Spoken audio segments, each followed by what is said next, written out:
Welcome everybody to the Get Bit podcast for blurs, for nerds. If you have a fandom, you are most certainly welcome here. I'm your host, the most, of course, Black Spartan. Of course, the man to my left, your right, Show I Got Joe. Why is Mania 3 still the best Mania? Oh Lord, why are we choosing arguments on the eve of WrestleMania? But how are you, sir? I mean, am I not correct? Is that not one of the best WrestleManias of all time? You said still the best Mania. It is. It still has some of the most memorable matches ever. That's gonna be a debate. But also, I do have a co-pilot. How's a debate if it's Ricky the Dragon Steamboat and Macho Man and the Slam heard around the world? Yeah, we're gonna leave that one alone because that's gonna take all of our podcast time. Anyway, co-pilot right next to me, joining us once again. Chad, how are you, sir? As your command man in the screen. Cheeseburger. Cheeseburger? Yeah. How are you, Cheeseburger? Yeah.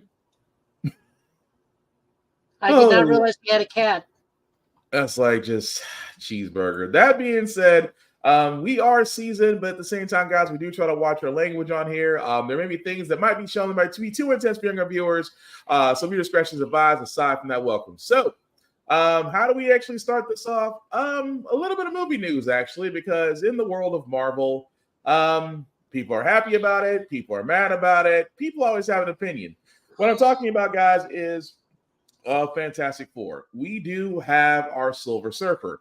Actress Julia Gardner will actually be playing a version of the Silver Surfer in the 1960s MCU film. Now, again, there are people out there that might be slightly annoyed or mad that we're getting a female Silver Surfer. But this does kind of fall on the fact of where it falls with the story of the MCU. Of course, if you know who Julia Gardner is, she was actually in the Netflix series Ozark. If you haven't seen it, highly recommend it.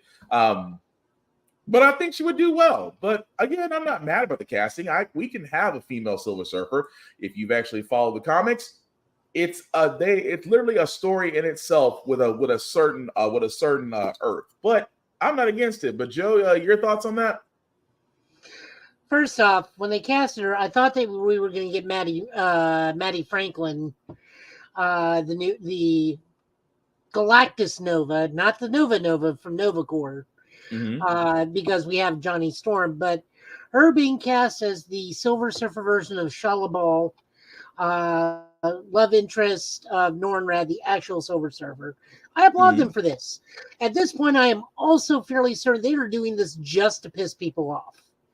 I mean, and literally, I guarantee you at some point, now they're fully leaning into it because now they know that they will get people who know what this is, will still get it, and they'll still get attention from all the hate watching. I mean, yeah, but at the same time, it's still great. I have no issue with it because it is telling the Shalla story, which again will tie in certain characters to the MCU. I'm just glad that they are taking their time with it. As we've said beforehand, MCU in the past has chosen quantity over quality, and again, that's the reason why they're having an issue with a director's board right now. But apparently, we have a new CEO that's going to be taking over Disney once Bob Iger is gone. But I'm not against this. I think it's great, personally, to see this. I just want to see Fantastic Four be done properly. But the long-standing argument is basically going to be how are they going to do? How is Doom going to be done? I just hope he doesn't show up in the first movie. That's just me. I'm hoping he doesn't show up in the first movie. It doesn't always have to be Doom. You could literally go to Galactus and be fine. But no, I argue against that tremendously. Like, I don't even think we need to be going to Galactus right away. I still say we should be doing lesser villains like Mole Man, or if we're gonna get Joe, maybe you correct as well with that controversy self. Yep. Or God, what is his name? Who are you trying to find? Who are you trying to remember? Ruler of the Negative Zone, not a nihilist. Oh, not a nihilist, but no, not a nihilist. Blast Star. Yeah, thank you. Like, I would prefer to, like, if we're gonna put in, like, because let's face it, Marvel is pretty good at tossing in one and done villains. If they're gonna bring back the Fantastic Four from wherever they've been, Give them a disposable villain right off the bat. I mean, probably not Hans Mole Man of the Mole Man people, but definitely Blastar. Give them something cosmic, something to go get, something that's formidable but ultimately forgettable. What's up, Chad? No, go ahead. You got a question? Go for it. Not a question, but it's something to say. So I feel like they should go with Galactus, and after they defeat Galactus, that's how they're gonna end up in the MCU. Because it just makes sense. Like what the first thing that pops into mind when I think of the Fantastic Four is how they got their powers, and that's like they got it from like some sort of space time thingy. It would make sense if they just find a portal, go through it, and they're in the MCU. And let's see, throw a Super Scroll at someone from an earlier point in the Cold War. I mean, that can work too. I mean, there's a lot of avenues. Themselves so far away from Secret Invasion, they will not touch that. Well, I mean, it's not really Secret Invasion because you are acknowledging scrolls are everywhere. So I'm not against a Super Scroll just being a throwaway villain. It's not that bad. I mean, War Machine. Well, we only have one functional Super Scroll left in the MCU, that we know. She's a good guy. Well, there's no clerk we can just toss in there and go, oh, there was secretly one more. We saw them all. Well, that's the problem though, because Secret Invasion kind of left it open-ended. Like all you saw was what they wanted you to see, but we really didn't actually see the end result. And plus, like I said, it doesn't have to be a Super Scroll, but a scroll nonetheless. But it could be anything else outside the major heavy hitters is what we're getting at. That's all I'm saying. I just think you going straight to Galactus is too soon. Like, well, just something. Okay, well, I mean, I can concede to that. I can concede to Galactus. I just don't want it to be Doom. That's my whole thing. Doom. No. Doom needs to be, as I've always said. Mm-hmm. If it's Doom, we go through the whole rigmarole, and then it ends up being a Doom bot the whole time, and Victor's been in the castle the whole time. Fair. Oh, you're talking about Doctor Doom. I thought you were talking about something else. No, Doctor Doom. Like Doctor Doom will be the crown jewel for the Fantastic Four and the MCU. The thing is, what me and Joe are saying is that it's too early. It's too early. It's way too early to go to Doom as you're introducing the Fantastic Four to the MCU. So, like I was saying, if they find a portal, end up in the MCU, Doctor Doom is just going to somehow find his way into the MCU. No, they're already in the MCU, Chad. It's just you don't know where they've been, and if they've been in the negative zone the whole time, then you only have really two villains you deal with, and that's Annihilus and Blastar. Right. But we're saying there's the general thing is what we're saying is other villains can be used in place of them to just really solidify the first movie, because the first movie is you don't want to immediately go for the first movie off the bat, because that's the thing, because that's like starting the movie off with the Impossible Man. Right. Like you don't want to start off with the go-to. Like we say it all the time. Like whenever I see a Batman movie, I'm like, I don't always want to see Joker. I would rather see all the other mini rogues that Batman has. Same thing. Because Joker's too easy. Joker's too easy, but at the same time, once you get your greatest adversary, it's kind of hard to top that. See what we're saying? Mm-hmm. So they're already in the MCU. I thought they were in another No. So what's going to wind up happening is that's the X-Men. So the X-Men have already been established. The Fantastic Four are going to be established, but the way they're doing it, some people don't like, because it's going to be set back in the 60s. So I don't see a problem with that. Well, the thing about it is, though, you don't see a problem with that, but there are just some people out there. Let's just say they're very different is the word, as far as how they see certain things, instead of actually giving things time to develop, times to actually flourish. And like I said, with Fantastic Four, it can be fine. It's just how they set up the villains, how the story is set up. It just needs time to cook, as long as it happens. But go ahead. What are you gonna say? You know how Spectrum got in the portal in the Marvels movie? She saw the X-Men. So I'm just thinking that version of Beast that was in the end credit scene. Mm-hmm. reminds me of the Beast from an earlier X-Men movie that I watched. I just can't remember. Well, that's the Beast that you saw was actually a throwback to the Bryan Singer version. Oh, Yeah, it's still Kelsey Grammer doing the voice. Yeah, it's Kelsey It's Grammer. now an accurate Yeah. CGI body as opposed to a costume. Yeah. And to quote Maximilian Dude, the best way to look at it is there are people whose eyes are clouded by nostalgia and hate. There you go. That's perfect. So how would they be? How would I see that Wolverine can make his way into the main Earth? Well, here's the thing, because Wolverine's already set up. That's the thing about the X-Men right now. The X-Men we know are already set up.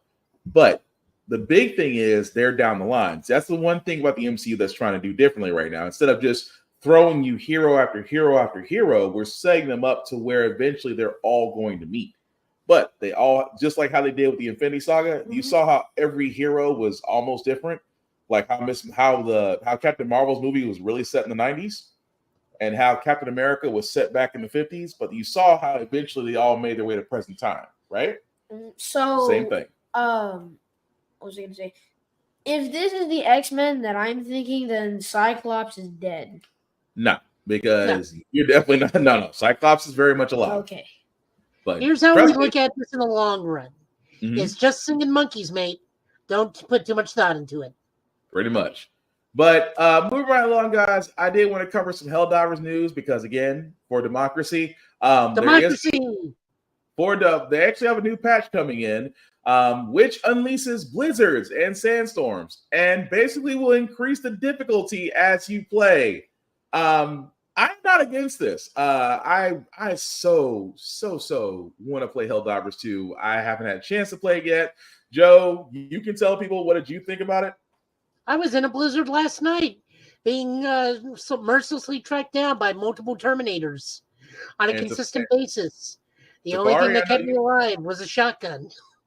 Well, Tafari, I know you played Helldivers too. So what's your take on it? I haven't gotten into laughing confirms what I just said. I haven't gotten into I've been EXP farming because they have the stratagem that gives you the rocket. So what I found out you can do is if you find the one that's like take out the enemy broadcast, you can just shoot it from the spawn point and be done. So I need armor piercing weapons. I'm not ready for big boy levels yet. Well, I've been purposely diving into level 5 missions just to see what they're like. I'm only level 13.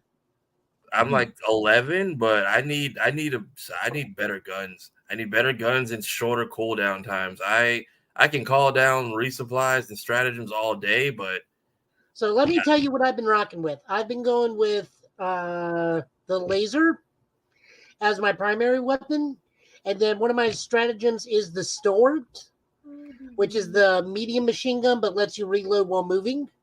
That thing's been a lifesaver.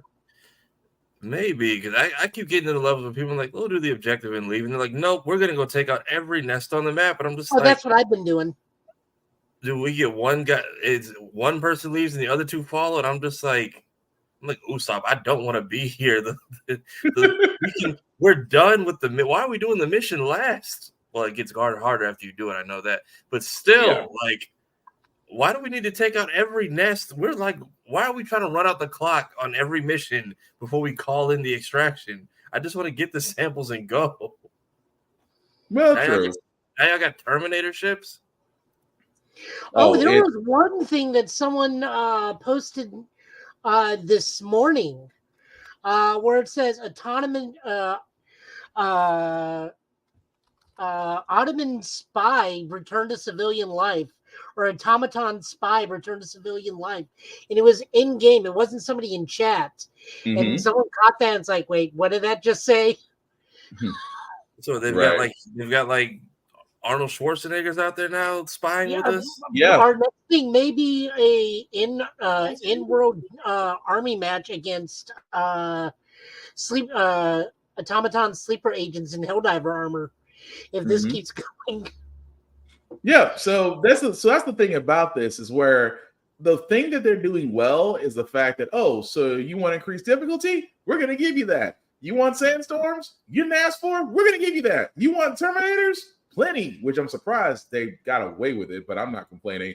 I'm just waiting for Casper Van Dien and the Roughnecks to show up. That's just me. But let me tell you something about fire tornadoes. Dude. The Bible. I had the worst place fire tornado ever. So we were in the mission where it's the escort the civilians from one bunker to another. A fire tornado literally just spawns in the center of the field strip. So anytime any of us hit the button, they would just run directly into the fire tornado. We couldn't do anything about it. We had to wait like 15 minutes for that thing to move on.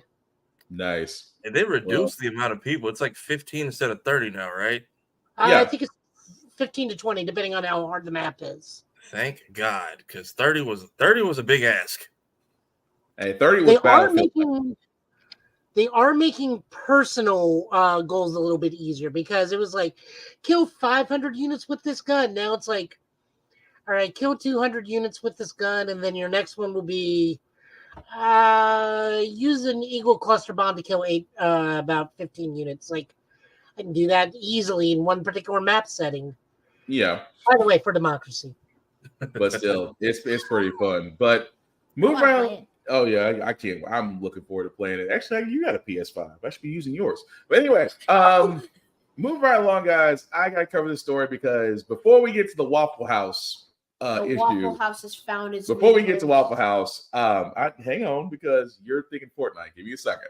So, we do got to cover Daredevil Born Again. The reason why we're covering it because, well, as news is coming out as we get ever so closer to this payoff, we do understand that John Bernthal will be reprising his role as Frank Castle in The Punisher.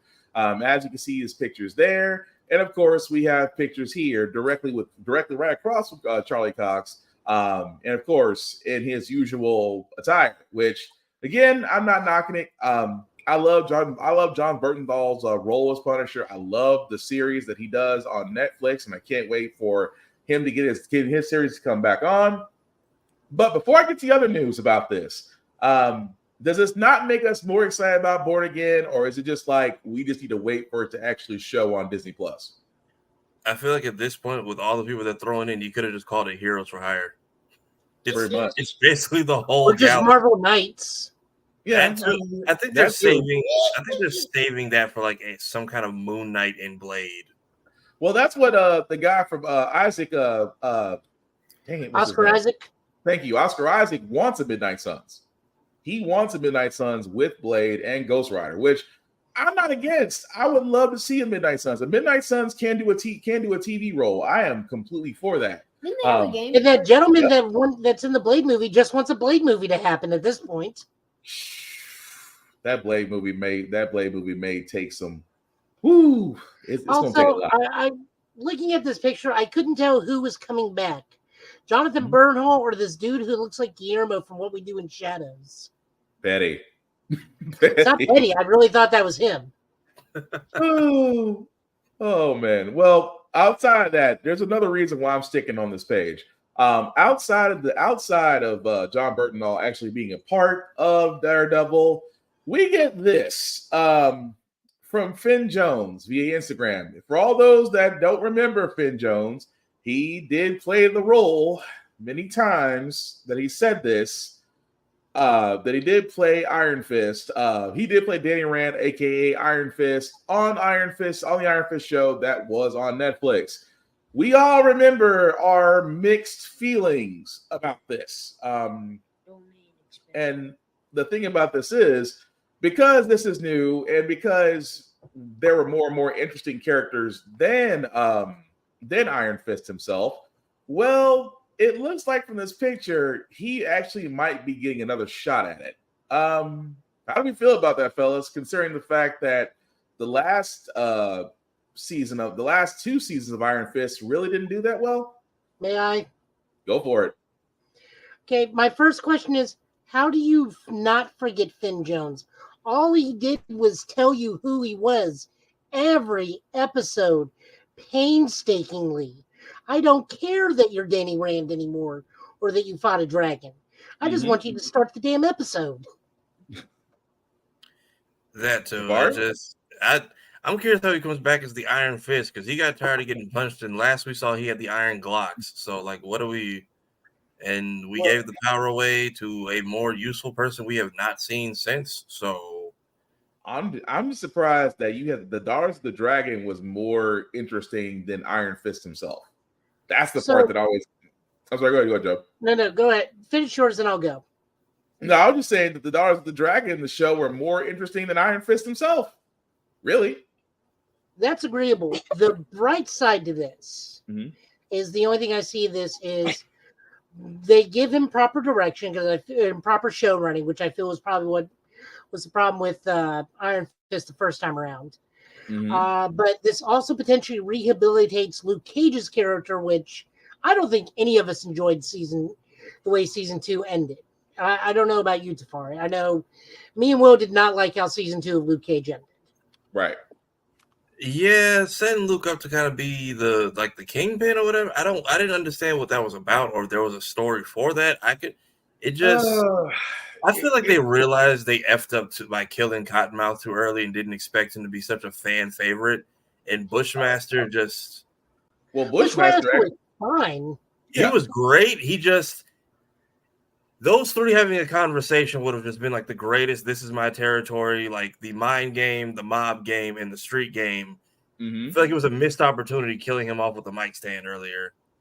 And then you have not Amanda Waller basically terrorizing them from behind bars. And I don't know. I like Bushmaster. I like the whole we tried to get Luke Cage a Nike sponsorship, but the ending was like I didn't know how to feel about it. Like even when the kid kind of kicked him at the shop, I was kind of confused. I'm like, where are we going right now? That's where the episode started to turn, and I was confused as to like, why are we mad, or should we be mad, or what's happening right now? The problem with Luke Cage was they had a nice setup. I mean, the fact that you did have Black Mariah, you did have Cottonmouth, you did actually did have Diamondback. They just didn't. I mean, I looked at it this way. It's people who never read the comics try to write a story. And you can tell because they try to put in elements that didn't make any sense. So, same with Iron Fist. Iron Fist, I mean, the only problem I had with Iron Fist, really and truly, was the fact that you basically made Danny Rand a walking tape recorder. And his fighting didn't make any. His fighting looked like somebody that basically made above a white belt and decided that was enough. Whereas your co-stars looked freaking awesome. And again, I'm not saying that Finn can't do it, but Finn, if you're ever listening to this podcast and you do get a chance to play Iron Fist again, I'm going to need you to find a Shaolin temple, stay there for 3 years, actually learn how to fight, or call Donnie in. One of the two. Because or Yuen Wu Ping or Sammo Hung or Yun Bo, like anybody. Literally, that was the problem. We focused defenders around a guy who basically was like the ED of the group. Like and then I was so confused. I'm like, oh well, they killed everyone in Kunlun. Why do we? But what was the point? And then we wanted to go.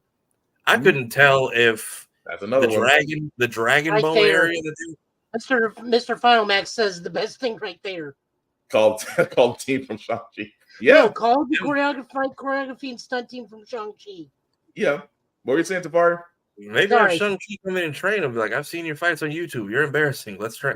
But even when they were doing like the final fight where they were mining the dragon bones or whatever, like I was like, are we back in Kunlun? And if so, why didn't y'all do this when you killed everyone the first time? Why did this take time? It made no sense. Like I said, the only thing I hated, because how in the world did you write Jessica Jones so well? You wrote Daredevil extremely well, but yet the lesser twos got crap. I mean, that's just being honest. Yeah, I feel like Luke did well up until the end. But even then, that first fight scene where they all come together in Defenders is great. That's like one of my favorite things to watch. Yeah, but after that, it just goes downhill. You get to the end, and then Danny's getting his own powers thrown around to like help the bad guys. I'm like, what are we doing here? Yeah, it just how can I put this ever so nicely? It didn't make any sense, and yet you're just stuck, if that makes sense. That's about the best way I can put it. Go There ahead, is Joe. one bright side to this. What's that? Now that we've established Doom is here, Luke can go collect that $200 he's owed. And we get to go see it. If we ever do get that wonderful story that he basically stole Fantastic Four's aircraft just to get $200, and Doom never let him forget it. That is still funny to me. But yeah. But anyway, I want to get to Chad's part because Chad has been waiting on this. The Waffle House. Yes, Waffle House. For all those that have not heard, or you're probably just now getting wind of this, it's the genuine confusion from him for me.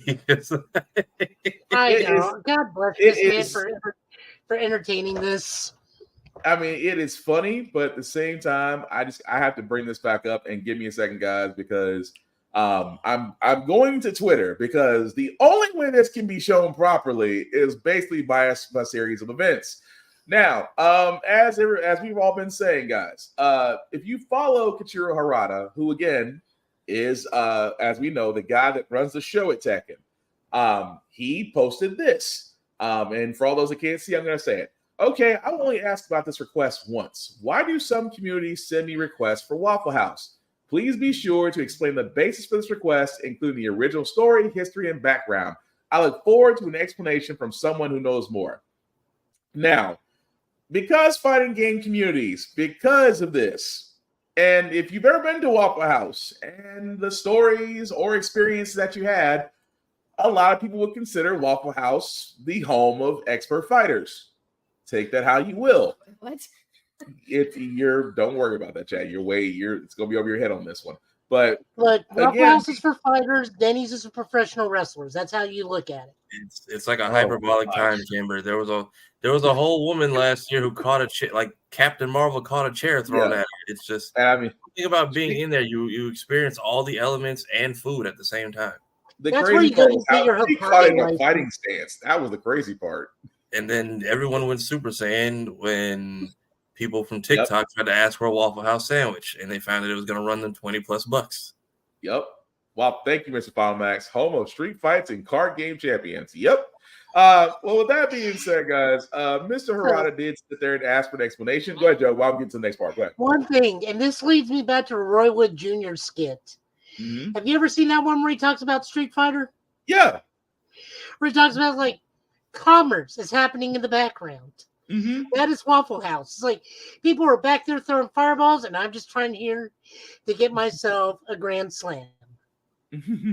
It's still funny, but my thing is somebody had to explain to him, like in street terms, what Waffle House is. It's like it's this chain restaurant in the States where for some reason people like to go in and fight, and everyone around them acts like nothing's happening.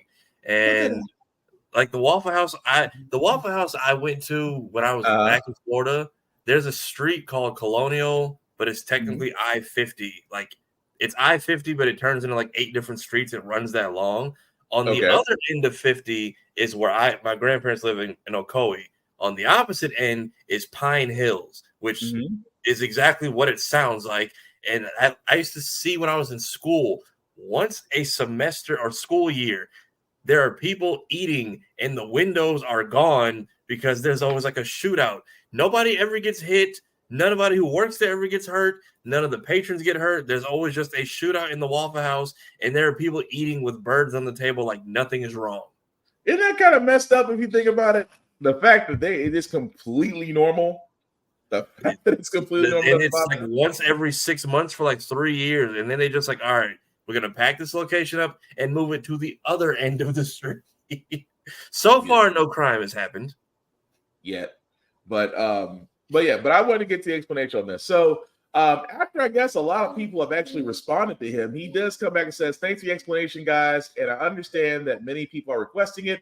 However, I think you are missing one important point. The restaurant has both the trademark and the rights to the restaurant, So if the restaurant chain's headquarters refuses to accept my proposal, it will not happen. So, ladies and gentlemen, I guess for all those of the Tekken 8 variety, if you do want Tekken 8 to be a part, if you do want the Waffle House stage in Tekken 8, you're going to have to lobby Waffle House hard, because I can only imagine his team has already reached out to Waffle House and may have not gotten an answer yet. Or this could just be a red herring, and he's probably got the approval, and it's going to show up in an update. One of the two. I just realized something. What's if that? we actually get the stage, it's only going to be a 2D plane level. You can't dodge in a Waffle House. You can't sidestep in and out of the foreground or background. It's only going to be back or forth. It still be and funny, even then, though. one wall carry combo is going to be like 3 moves, because it's only like an 8-foot space. It's not like a 12 or 72 foot by 72 foot air arena. What if you shove a waffle in someone's mouth as a finisher? There's no stage interactivity. No, there's no interaction with the stages with Chad. Oh. It's not like Mortal Kombat. Yeah, Oh. It's not like Mortal Kombat. When you said Mortal Kombat, I saw this video where this guy said, "Try out the new honey bun soda." You know the messed up part about this is, what if, and before we get to our trailer, just a curiosity as we mentioned Mortal Kombat, what if Mortal Kombat does get an interactive Waffle House stage? I just want to be able to play a scorpion and shove a waffle. Bro, I wish I could send you. I found one of the articles. God, I wish I could put it in the chat right now. Actually, yes, I can. I'm pretty sure this cop, if you can see the image, I'm pretty sure this cop is ordering his food while taking a report of the window being shot out. Hang on, let me see if I can pull it up. Hang on, because now you have my attention, and I have to see what it looks like. But yeah, just out of curiosity, if that oh good lord, that is wow. Hang on, I got it. Like she is definitely taking an order while giving him a report, and the windows are gone, like nothing ever happened. And there's like 4 other articles for this same location. Wow, you know what? I'm gonna be honest with y'all. I'm gonna be honest.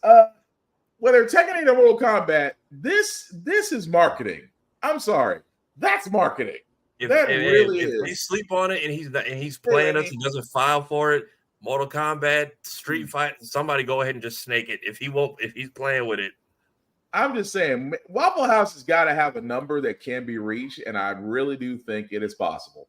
But still, yeah, hey, Lanny. But still, I think it's gonna be pretty great. What's your hand up for, sir? So if instead of Tekken, what if Mortal Kombat gets what's it called? Gets Waffle House? Gets the Waffle House stage. No, they'll get Denny's. To pick up a waffle off of a table and a wall combo the person, and for like the little finish thingy. But here's the thing though. As cool as it would be, he does got a point. Waffle House either got a high number or they got a morality clause. Either way. I want to put an explosive bomb on a waffle and shove it down someone's throat as a finish. No, for a Waffle House stage, you would throw them into the window of the Waffle House. You would hear them like get jumped in the background and then thrown back out, like covered. Yeah, Final Max beat me to it. A Waffle Alley? You're basically asking for a Waffle Alley, Chad. Okay. I'm not against it. No, it just gives new meaning to the word scatter, covered, chunked, and topped. And it reminds me of this one video I saw where there's guys that you beat me by 1 second, Joe. You beat me by 1 second. That is also how I take my hash browns. But it would be interesting as far as how that was go. Like I said, this would open up brand marketing. Waffle House is only the beginning. Lord knows we'll probably see everything else on this side. Chicken nuggets. You just want to see somebody get chicken nuggets off. No, I just want to see someone pull out chicken nuggets for daggers and just start chucking them at someone's eyes.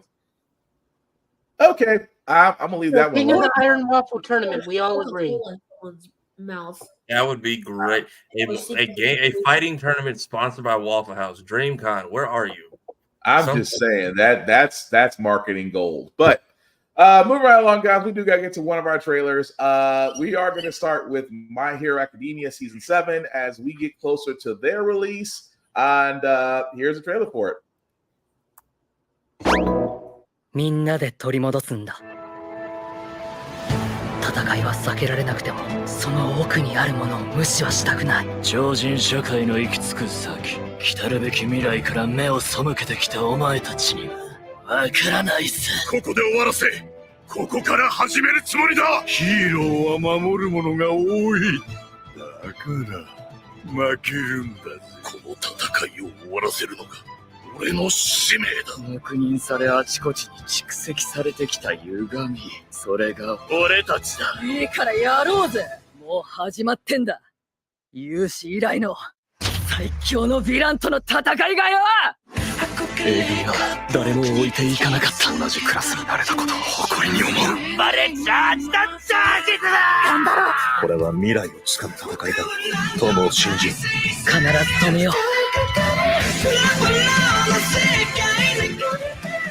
さあ、ヴィラン退治だ。俺がカズラムぶち開ける。やけてつけよ。俺たちのために。しねえよ、バカ兄貴。世界も私を拒むの。私も世界を拒む。俺がサポートするんやろが。俺の望みはただ一つ。すべての崩壊だ。もう誰も傷つけさせはしない。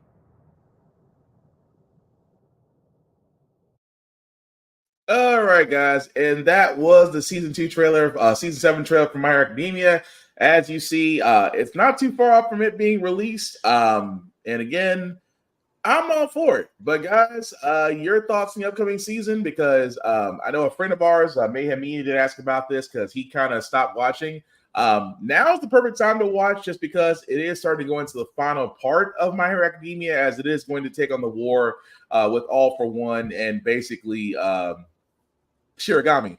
But I'm loving it. And as Mr. Final Max, Cyborg Bunny, time for more money. And keep a good girl down. I mean, really, but I can't knock it. But guys, what do we think about this? Go for it, Safari, because I'm going to do nothing but be mean. Hey, I feel like if this isn't going to be the final season, they're definitely going to split it into 2 parts, because the final stuff is kind of dragging right now. It's finally picking back up. Yeah. But, like, bro, if you need a break, please just take one at this point. Like, some of these chapters are only 7 pages. I'm like, we're getting nowhere fast. But I will say I hope they don't drag this out, because when it gets to the final battle, it kind of just happens. There's not a lot of breathing room between where we're at now and where the fight takes place. So I'm really hoping it isn't like the first 12 episodes. But I'm also hoping they don't skip out on the fights, because somebody leaked like a lot of the deleted frames from like the My Villain Academia stuff, and people were not happy. Like they cheaped out that entire arc really bad. Yeah, so that was the Dark Deku arc, which they wasn't really well received, but again, I thought it was pretty cool. It's worth a rewatch now, especially since that story is actually, that arc is already wrapped. But again, with the final war coming up, that's pretty much going to signal the end. For all those who are wondering, Fire Force season 3 is eventually going to be, it's rumored to be this summer, but finally, because they've been done longer than done longer than Dr. Stone, which came out at the same time. Well, the thing about it is it's been rumored they swapped studios, and if they still follow their previous times, like they've always came back in July, either around the 4th or the 8th. This also could be the fact that Fire Force Season 3 does start in July at the same time, but again, it's unconfirmed. But sir, as a person that loves My Hero Academia, you're very silent over here. No thoughts? Nothing? Yes, I have. All right, we gave him a try. I have something. Okay. Why does Deku look like he's depressed? Heroes are always depressed. Why? Have you not met any therapists in New York in the Marvel Universe? Those people make bank. Right. There's no therapist. Yeah, there's no therapy. We're about to actually look at a comic where the characters are all talking to a therapist, Chad. So there's I honestly think Thanos snapped out all the therapists in New York Oh no, if he did, there'd be a lot more crime. But no. But are you looking forward to season 7 of My Hero Academia? Kind of. What's the kind of part? All for One is like what I'm trying to see here. When did he get raised back from the dead like he's Lazarus? Well, again, that was last season where he basically took over somebody's body. Yeah, but how did he get his own body back if he was in whatever his name is, his body? I'm just going to try Guy 2.0. So that sounds like me. That sounds like me and you have to rewatch the last season. I watched it 2 days ago. And you can't remember? No. So basically, he is inside of Shigaraki the same way Deku has the vestiges, but he's more like Venom. He's actively in there at the same time while also holding his own mind and influencing what he does. So he's conscious. He's not really giving him free will. He's giving him his power, but he's kind of just invading two bodies at once. Yeah, he can't control Shigaraki yet. Because he basically think of it like Orochimaru teaching Sasuke. Yeah. Look at it that way. Remember how Orochimaru wanted Sasuke's body? Yes. But he couldn't control Sasuke, but he taught him power? Same idea. So you are now up to speed. But again, with that coming out though. But what are you gonna say, Joe? No, I'm not looking forward to it. I am ready for this thing to be about as long as Wano or Rose Impelled Down, or whichever one was the saga that lasted almost 500 episodes. The manga drags. The anime's been dragging for a while. This author just needs to wrap it up at this point because, like, as Tafari said, we're getting like maybe 8 pages, 7 pages if we're lucky. Mm-hmm. And, I honestly think at this point he's stretching it out for like a specific number. Yeah. Are we really close to like 500 or something? I feel like we're getting there, and I think Naruto. I think Naruto did the same thing. There were some chapters where we were like, "What? What was the point of this?" And then we like, okay, we ended right on 700. Maybe that's what he was looking for. So I feel like he's purposely stretching out to be like 500 for no reason. Like, this could have been done so much quicker if he just did more. Hey, Lizzie. How are you guys doing? Oh, we're doing fine. How about yourself? I'm not to cut you off, Joe. Hi, Lizzie. Thanks for joining us. You doing okay? Yeah, I'm doing all right. Hope you guys have been okay this week. We've been making it. But I'm sorry, Joe. Go ahead and continue with your talk. I don't have it in me to watch this anymore. Mm-hmm. When there's other things out, like we got Kaiju number 8 coming next week. I think we got Go-Go Luigi Ranger coming out tomorrow, maybe? Yeah, tomorrow. We got other things going on. I'm still working on Fearin', Journey into the Beyond, which, for me, that's wonderful. But, I like a little bit of existential crisis every now and then. Keep my life in perspective. I got to start Spy Family. Huh? So I got to start Spy Family because my sister wants to see the movie next weekend. Oh, Spy Family is going to be great. We actually have the trailer for that. Spy Family, I mean, I just don't have it in me to watch another overly protracted anime arc for no reason. Fair enough. Well, Lizzie, what we're talking about, we actually just showed the trailer for season 7 of My Hero Academia. Really quickly, are you looking forward to it? And, how you feel about it? Oh, man. It's the fact that we had to wait so long, but I understand why we had to wait so long because, like the creator's health and everything like that. We didn't even know when we were going to get the season. They said there's going to be they said at some point, because like there's a different part of the series that he made talking more about like the Hero Academy and stuff like that. They were saying at first like, we're going to get that before we get the season. And then all of a sudden now we're getting it May 4th. So I was like, oh, I didn't even know until I checked like a few weeks ago. So I'm excited. I'm excited because like whoever reads like the manga is kind of kind of interesting right now, especially. So like, I'm excited to see it animated. So Cool. All right.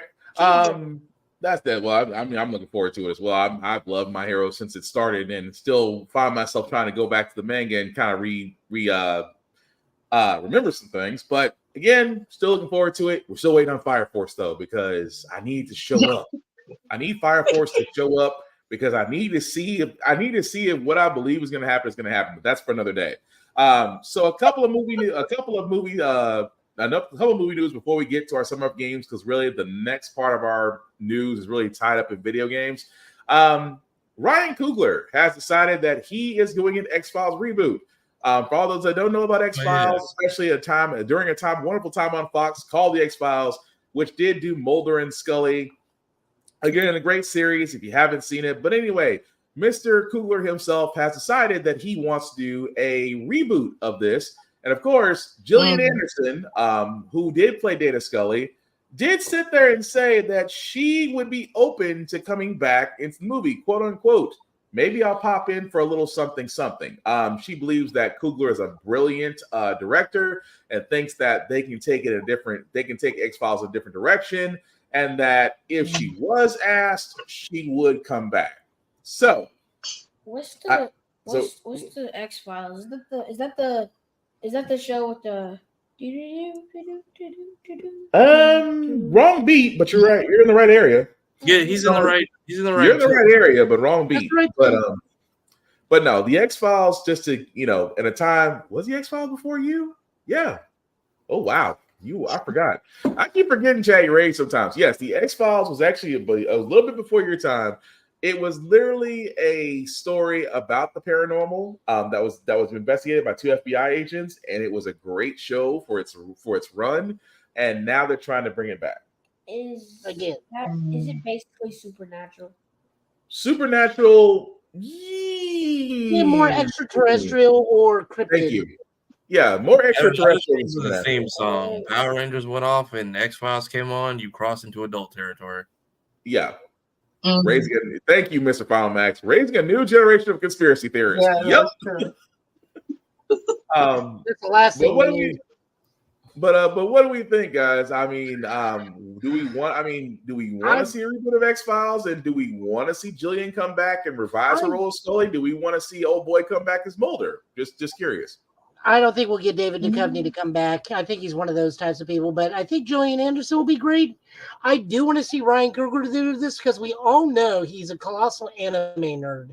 Mm-hmm. So I want to see how many tropes or homages he's going to try and hide in an X-Files series of his doing.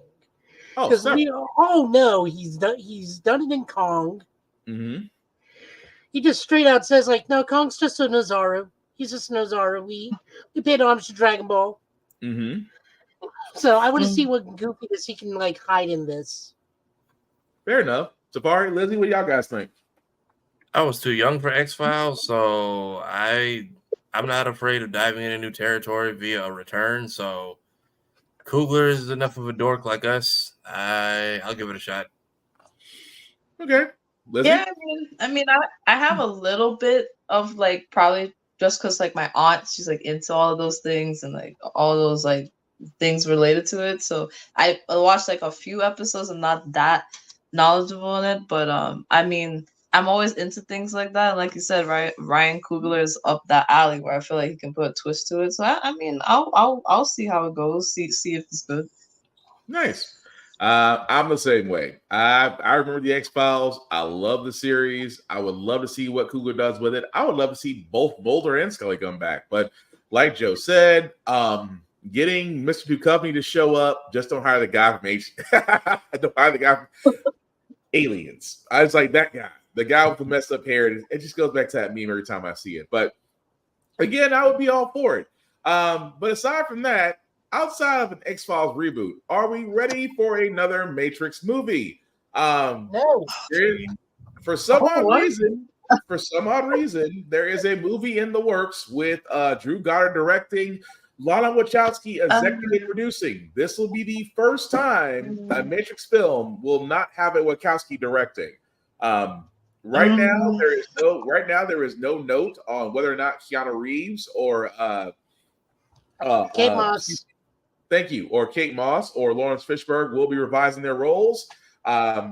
So don't get me wrong, the last Matrix movie that they did really did not perform as well as they thought it would. Do we really need another Matrix movie? So, interestingly, I actually had a friend who had a really weird movie conspiracy theory. The John Wick movies are a version of the Matrix that was keeping Neo hostage the whole time, which is why you see cameos from other Matrix actors. But as for having another Matrix movie, God no, because I remember the last time we had one, I shut the movie off midway through and read a synopsis on Wikipedia just so we could have content for the podcast. That's right. So god awful. That's right. I didn't make it through the fourth one either. Lizzie? No. No, I'm sorry. It's just like that the movie, the franchise in general with the original cast is just too iconic. If they're not gonna bring them back to reprise their role, it's not like you said, the last one didn't work out. So I remember exactly what I said. Sorry, Lizzie, I didn't mean to cut you off. No, it's okay. It's okay. Yeah, no problem. I remember exactly what I said. Yeah. It was, this movie is like Coming to America. It does nothing but flashback and remind you of better movies. Dang. Yeah. That's kind of petty, but dang. Remember, but yes, that's exactly what we talked about. That's exactly what you said. I remember that. That's exactly what you said. Good Lord, that was what, 4 or 5 months ago, give or take. Someone needs to tell him that was 2 years ago and not hurt his feelings. Dang. No, I thought the last one was last time dragging this out. No, I agree with that too. Don't get me wrong. I get the Matrix. It was fine for what it was. This feels like it's a cash grab. It's really dragging.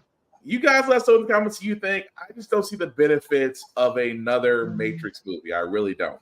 But before we do get into our video game news, because a lot of our news is tied to Summer of Games and Xbox rumors as well. But Spy Family, again, Safari, I know you are about to get into it. I highly recommend that you do. It is a wonderful anime to watch.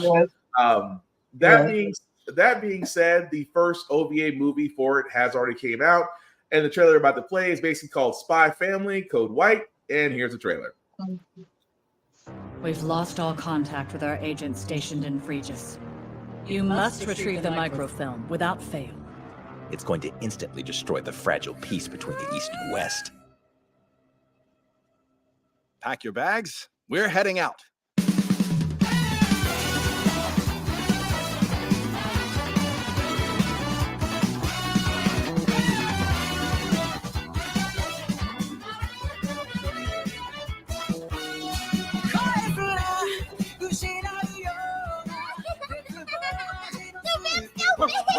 Is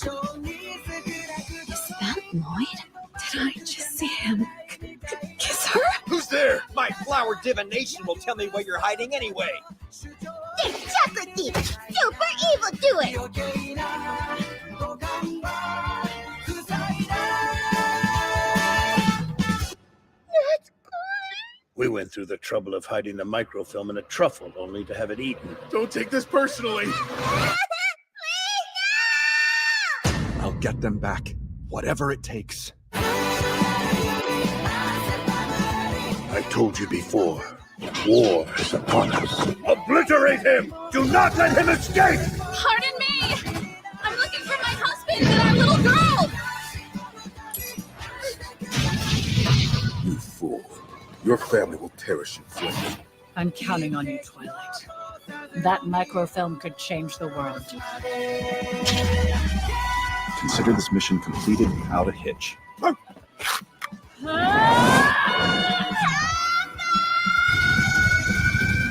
Wait for me, Anya.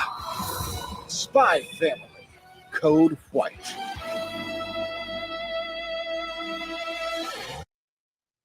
And that was the trailer, guys, for Spy Family Code White, which will be in theaters. I want to say sometime this April. I'm sorry, I don't have an exact date for that. Next weekend.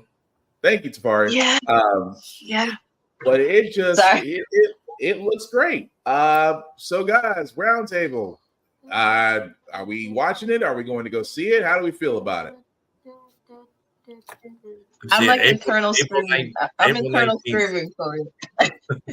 April 19th. So 2 weeks from now is where we're going. Right, quite a bunch of goons getting bodied is right. Yeah. What were you saying, Lizzie? No, I'm internally screaming, and it's kind of apparent, but no, I do love the series. I've been waiting for it. I just gotta catch up to the last few episodes of the second season. I'm ready. I'm ready. I'm very ready. Nice, Joe. Oh, I won't be able to see it. It falls on my mother's birthday, and then the following week is my aunt's birthday. Oh wow, you got. I think it's around for a couple weeks. I don't think it's out for just one. I don't know why it says only April 19th. That's when the theaters start showing it. It's going to be around for me, though. Okay, She lives it next probably door. will be. There is no escape. But no, it definitely does look great. I'm with you guys. I've watched Spy Family. I love the anime, and the OVA just looks great for that. So again, as Tafari said, it'll be movie theaters April 19th. It's probably gonna have a nice little solid run, nice little small run there. But definitely check it out. Again, let us know what you think about that. But is it on Crunchyroll, since that's my only option now? Yeah, yes. Crunchyroll is the only option. Yes. Now. Yes, it is on Crunchyroll. I have 2 weeks to binge. Oh, I thought it was. No, I remember watching season 1 on Hulu. Well, you can watch the anime of Spy Family on Hulu, but as far as the movie goes, Crunchyroll said run your pockets. Oh, exactly. Crunchyroll said run your pockets if you don't watch the OVA. But I'm still mad about them nonsense behind emails I got this week. That was which again for all those, as Safari's pointing out before we get into the video game news, yes, Funimation and Crunchyroll were having issues because if you bought things off Funimation, especially the digital copies, unfortunately what was the fear is actually now reality. Unfortunately, those things will not be supported. Which means if you're having any issues with things that you bought from Funimation, Crunchyroll will not support them, but they will, I believe, credit you. But I think the credits are a joke, aren't they, Tafari? I didn't even get credit. Hold on, let me pull the email back up because I still have it from the video I made the other day because I was that annoyed. Damn. Blah, blah, blah. Happy to assist, my ass. Note the digital copies available on Funimation where access on content available on DVDs or Blu-ray purchases explained. Crunchyroll does not currently support Funimation digital copies. And then the next one I got, what did they offer? Oh, as a token of our appreciation for your continued membership, we're sending you a credit for 3 months of Crunchyroll Mega Fan so you can enjoy your favorite anime. So for the 4 movies, I got an email from Crunchyroll, then I tried it with Funimation and basically copy and paste. So 4 movies that at least the ones that I had digitally, let's say $20 a piece, that's $80 of movies, and they gave me $60 worth of free streaming, which runs out in 6 months. So they basically sat there and said, "We can't fix your problem," and at the same time sat there and said, "Hey, come watch us." That's petty. Exactly. That's petty. What that is. Here's 6 months on us. But here's 6 months on us. Sorry. Well, that's Crunchyroll right now. I mean, they unfortunately became the villain that they were supposed to slay. But with the world. I mean, that's the world of anime right now. Everything outside of going to the Grand Line, which you are more than welcome to go to the Grand Line. I'm pretty sure there's plenty of things you can find out there on the Grand Line. That's upon you. We don't support it or say you should. That's completely up to you. But yeah, thank you, Tafari. But yeah, Crunchyroll is unfortunately just that area to where we just cannot. I mean, those prices are going to increase, and again, we might be, as Mr. Filemax said it best, going back to being pirates. Yo ho ho ho. Yeah, they're the anime fans. That's all. Yeah, I mean it's something else. But again, going into gamer news, guys, before we get into our Invincible and X-Men reviews. What I mean by reviews is we're probably going to go a little bit light since one series actually did wrap up its season, and the other episode really had a lot of Easter eggs. So we're not going to really go too deep into those episodes, but just to kind of give a general consensus what we thought about that. But before we do get to that, we do got to get to the fact that Ubisoft Forward has decided that they're going to go head-to-head with Summer of Games. Now, if you've been watching our podcast, me and Joe do cover Summer of Games, which is basically Geoff Johns' video game awards, except in the summertime. We watch it basically for the trailers. Say what, Joe? Jeff Keighley. Geoff Johns is the Green Lantern author. Well, both of them suck. But aside from that, we basically watch it for the trailers. And of course, Ubisoft Forward, which again, as me and Joe have said before, a lot of these companies are going away from E3 and doing their own type of showcases. Ubisoft Forward has decided, you know what we're going to do? We're going to do this in the same week as Summer of Games, which for guys like us who do actually do a lot of prep work for podcasts, we hate y'all because now we have to do double time on this. And again, as you see in the picture there, yes, the rumor is for Ubisoft Forward, they are going to talk about the next Assassin's Creed game, which is supposed to be set up in Japan. Arguably, it's still called Code Red. They haven't really gave it an official title yet. But again, it is one of the games to be rumored to show in Ubisoft Forward. Also, what we're going to be seeing next week will be the Star Wars Outlaws trailers. Will be for their for their main storyline. Star Wars Outlaws was another game that was actually shown last year during the Disney D3 conference, I believe. They did actually show that game there, and it looked great from what they've shown as far as the trailer, but we have not heard spit since. But with the story trailer being released next week, guys, I mean, is the hype real about another Star Wars game, or are we just hoping they just don't screw this up? I mean, there's a B1 battle droid. I don't know how I feel about that. Yeah, I need to see what type of game we're dealing with because, like, Fallen Order and Survivor were great, but they were the bloody messes I expected them to be. Yep.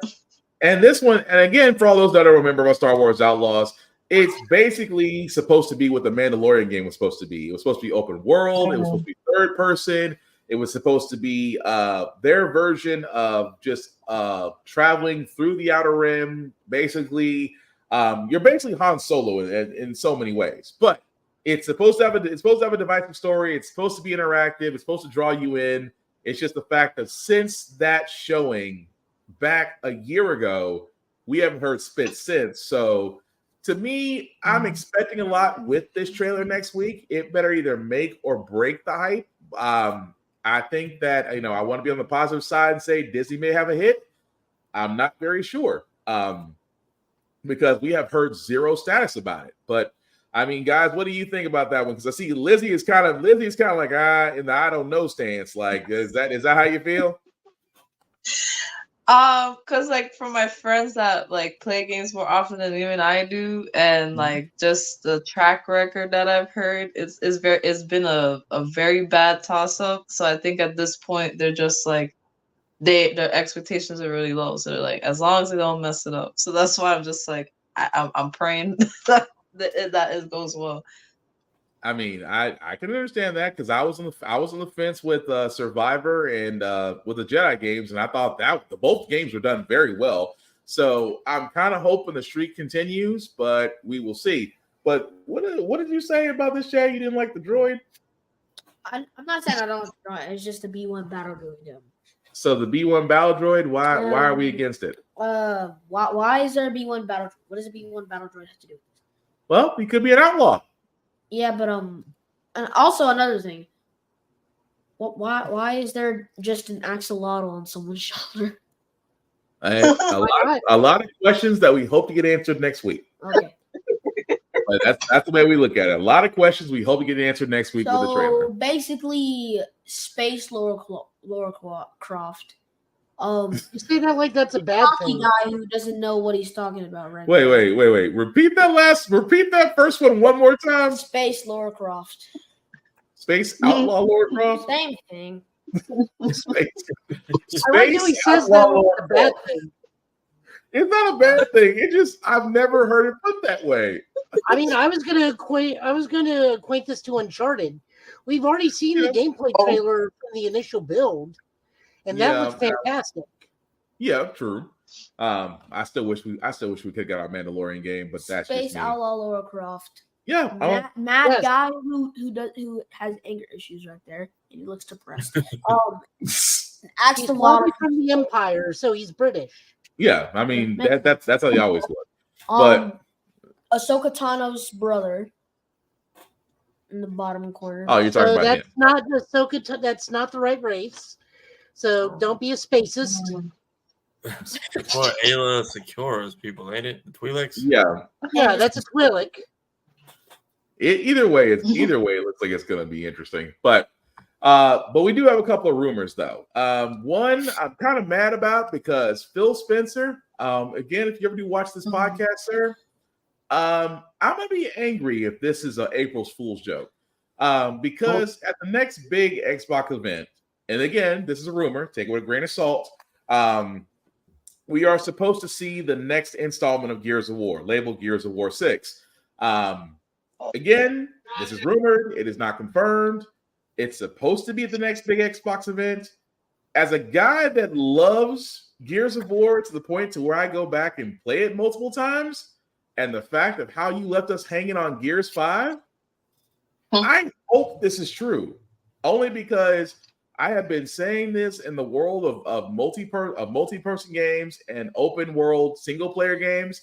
I have been hoping that we got another installment of Gears of War because of how you left 5. I will not talk about how 5 ended. If you played 5, you know what I'm talking about. Can I ask a question? Go for it. Are they on a different planet in 5? Yes. No. No. I'm sorry. I'm thinking different game. No, they're still the same planet. Still the same planet. Okay, how does that work? Because that planet they're on is more hollow than the hollow Earth in Kong Godzilla. Right, like how is there when I got to Gears 3, I'm like, how many things in this planet is trying to kill them? Like maybe the humans are the infection. Well, here's the thing, because I'm just to give a synopsis. 1, the planet was stable. 2, it was unstable. 3, I'm surprised it was still standing. 4, it was already off the rails, and then 5 was like end of days. So I'm not even sure how 6 is going to look. I'm gonna be honest with you. They're just going to reveal that this planet is Unicron at this point. But no, but again, it's one of my favorite games. It needs to show because right now Xbox needs a win. Xbox seriously needs a win. And again, outside of not giving us the next Killer Instinct, you better give us a Gears of War 6. That's just my opinion on that. But Safari, Lizzie, have y'all played Gears of War? Or if y'all did, how y'all feel about this? I got through the first 3, and then I was like, I didn't know that there was room for a 4th. And then it's just like, I thought we were fighting like this one group of people, and then it just apparently there's just new things on this planet that are always waiting to come kill us. And I'm just like, how are these never hinted at each other or crossing paths? And didn't we like blow up and eradicate the entire like race on the 3rd one or something like that? Here's the weird part, and I give them credit for this. How they actually dealt with the grubs and pretty much said the last thing that killed them was the device on 3, but somehow enemies had evolved from their, I guess, bodies, and that's how we wound up with the swarm. So that's why I was like, okay, it's a little bit of weak sauce storytelling, but I'll roll with it just because I want to see how far they go along with it. So yeah, you are right, Safari. The fact that you're kind of dealing with a new wave of enemies, but they did come from the previous ones. But I again, it's that I have to see how the story ends. Like, you ever been like I've told people, I said, here's how you ever been playing games. You ever played a video game series for so long that you have to know how it ends, even though it might be seriously degrading. That's how I feel. I'm not saying, don't get me wrong. I'm not saying Gears of War 6 is going to do that because 5 was great. Mechanics were great. They gave new weapons. They gave new ways of fighting enemies. So they did do a lot that I did like. I hope they do the same with 6 just because it's been that long between 5 and the next installment. But Again, they also do like a major retcon just for Marcus Phoenix's son to even be born, because I'm fairly certain they drop a line about his mom being a certain something. Yeah. And all of a sudden, no, she can have kids again. No, well, his mom being lineage. Yeah, it was a weird weak soft story. Oh, they said something very different about Anya in one of the games. Oh, they tried to connect it. They tried to connect it to Locust Queen. They tried. Are the Carmine brothers? It's a weak soft game. It's a weak soft story, I should say. Are the Carmine brothers or whoever's still getting like hilariously killed off every game? Yes. Well, actually, no. Remember, at that point, he becomes like 38 from Venture Brothers, where the final one is like the ultimate badass. I remember that one. The 1-on-3 survived. Yeah. So the 1-on-3 did survive. It was 4 and 5 that didn't make it, which was still weird. A Carmine always gets killed somewhere except for 3. But either way, I'm just looking forward to this. In the same sense that I'm looking forward to this, if it's true. We could be seeing Ghost of Tsushima 2. Now, again, me and Joe, we talked about Ghost of Tsushima. We loved it to death. Even the director's cut, which actually came out a year later, was also great. Now, keep in mind, this is a rumor. PlayStation has not came out. PlayStation has not came out and said this is happening. It's the fact that insiders have sat there and said, well, this is supposed to go along with the adaptation of the PS4 Pro, PS5 Pro, which we do know that system is coming out, and this is supposed to be going with it, or it might be farther along. But if you haven't played Ghost of Tsushima, you really Ghost of Tsushima. I keep on mispronouncing that. It's great because it is basically, in a sense, it's a samurai game that we've always wanted with an Assassin's Creed storyline to it. If you never played it. But it is still worth the time. It was fun, wasn't it? Yeah. But the fact that 2's coming out, which I wonder where the story goes with on this one, because the first one was kind of a more complete story. I'm not going to spoil it for you because, again, how 1 ended may kind of connect to how 2 begins, and I don't want to spoil it for anybody. But Joe, go ahead. You could just go how history goes. Kublai Khan returns 7 years with double the size of the fleet and tries to reinvade Japan from the port of Tsushima again. Could be. He gets taken out the exact same way the last fleet does because he came in tsunami season. That is also true. I want to see something different. If it is, like I said, if it is a rumor, because we know a PS5 Pro is coming because Sony's got to make money. And the fact that, for me, it's like, I would love to have PS5, but again, it's just all you need to do is upgrade the memory. I mean, the graphics are already running at 4K. You're already getting higher frame rates. What do you actually need a Pro for? I mean, yeah, I don't see a point. You don't see a point? I mean, you have every game that you could ever need on PlayStation 5. That is also true. Well, do you have every game? Huh? Do you have every game on PS5? No. Okay, I need to check my wallet. I want to give Yeah, check my wallet. You got every game. Like, hold on, how are you getting every game on PS5? But no, but guys, what do we think? Is it these rumors may have some fire to them, but how do we feel about it? I mean, I didn't play Ghost, but I know it had people in a chokehold for a while, and I didn't hear anything bad about it. So if they do get a second one, as long as they just improve on the first, they will do well. I mean, but the first one, that's how I feel. I mean, the first one was, I'm not gonna lie, the first one was kind of perfect. I mean, I didn't really see any problem. And correct me if I'm wrong. And again, I may be seeing this with rose-colored glasses. I didn't see a problem with the battle mechanics. I didn't see a problem with the fighting. I didn't see a problem with the graphics. I didn't see a bug. Outside of God of War, I can't say to me, it's a flawless game unless people have seen things differently. I could be wrong. No, this was better than God of War. You said it was better than God? Here's how I know it's better than God of War. Go ahead. I can make a 1 foot jump from one platform to the other. I mean, you're not wrong, but Maybe it's just maybe I'm putting my emotions in it because God of War was a don't get me wrong, Ghost of Tsushima was a great story, but God of War though, especially with Ragnarok, it's kind of hard to Well, I mean, again, Kratos, Slayer of Pantheons, sire of Loki, can't make a simple 1 foot hop from one part of a pier to another. Meanwhile, the dude from Japan, he can make that hop. See, you're looking at it from a platform standpoint, and I get that. I'm looking more along the lines of story and gameplay. That's why I'm just like, that's kind of that's. No, what I'm really pointing out is Ghost of Tsushima did not have unnecessary level padding. Now, we did have a huge map with a lot of areas, but that's Western RPG mentality of go everywhere, do everything. Right. Well, I mean, that's what we always do. We always try to search for Easter eggs. That's what we are. But, yeah. But like I said, when in Ghost of Tsushima, can they swim? Yes, we can swim. But no. I'm sorry, Joe. What you said? But my problem with Ragnarok is that like your levels were fantastic, but you're still funneling through a hallway and you're padding out your levels unnecessarily. I mean, I could see that as well. So that's why I'm like, I'm just indifferent about it. But the last game news got to get to, guys, before we get to our next trailer for Ultraman. Splinter Cell Splinter Cell remake is also being teased, which will also supposedly be a part of Ubisoft Forward. Splinter Cell is supposed to be a sneaking / Metal Gear Solid game.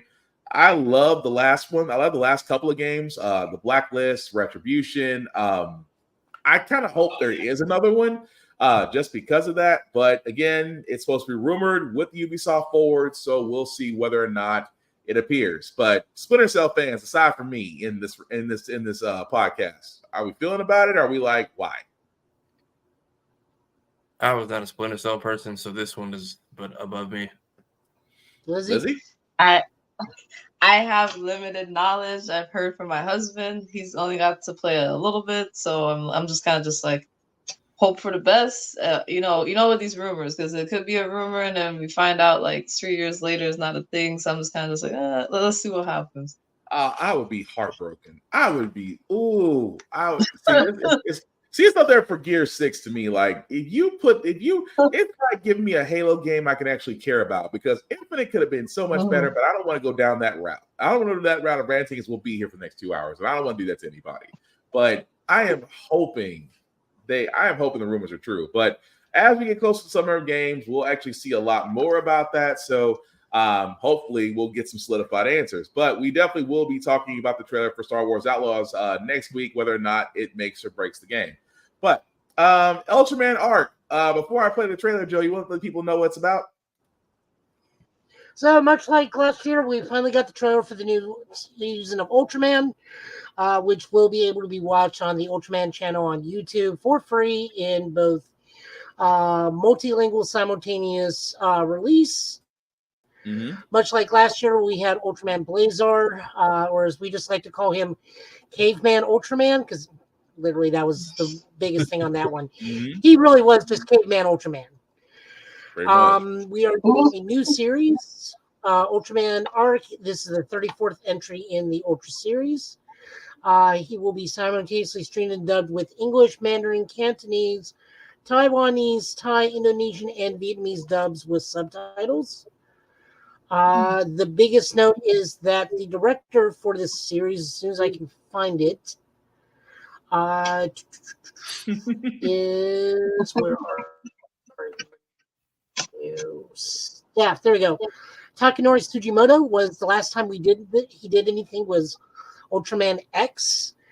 He is also a huge fan of the original Showa era. So expect old school monsters and more old school aesthetic, because Ultraman Blazar was very, very new school and sometimes very concept. For those unaware, Ultraman X dealt with a lot of make monster into armor pieces. So we're expecting Ultraman Arc to have some cosmetic and armament as that is Sugimoto's thing. I will say this, just from the trailer alone, I'm probably going to get that Henshin device. So I'm going to need to be left alone to my own devices on a Tokusatsu toy site again. Oh, you know you will be. Well, that being said, guys, here's the trailer for Ultraman Arc.